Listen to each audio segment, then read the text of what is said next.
Le taux de chômage quasi stable au deuxième trimestre à 7,4%, selon l'INSEE. La France atteint les 2,3 millions de chômeurs et retrouve le même niveau qu'au dernier trimestre 2021. Le taux de chômage est quasi stable au deuxième trimestre 2022 à 7,4% de la population active en France hors Mayotte, contre 7,3% au premier trimestre de l'année, selon les chiffres publiés vendredi par l'INSEE.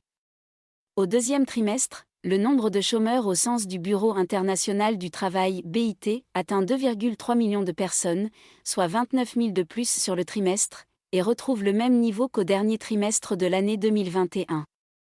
Le taux de chômage retrouve son niveau du quatrième trimestre de l'année 2021. Il est inférieur de 0,5 points à son niveau du deuxième trimestre 2021 et de 0,8 points à celui d'avant la crise sanitaire fin 2019, indique l'INSEE. Augmentation du chômage chez les jeunes. Lors du deuxième trimestre 2022, le taux de chômage des jeunes augmente, plus 1,3 points à 17,8%, mais reste bien en deçà de son niveau d'avant-crise, de 3,7 points. Dans les autres catégories d'âge, il reste quasi stable chez les 25 à 49 ans, plus 0,1 point, à 6,7%, et diminue de 0,3 points chez les plus de 50 ans, à 5,2%.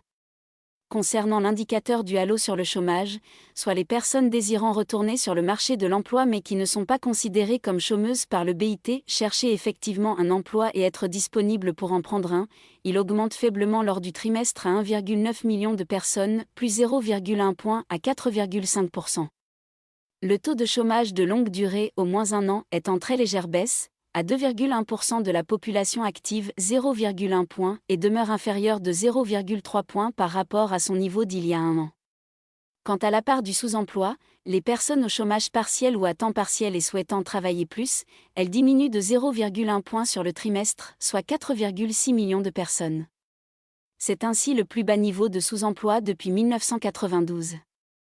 Le taux d'emploi des 15 à 64 ans est stable, à 68%, soit à son plus haut niveau depuis que l'INSEE le mesure, en 1975, ajoute l'Institut des statistiques.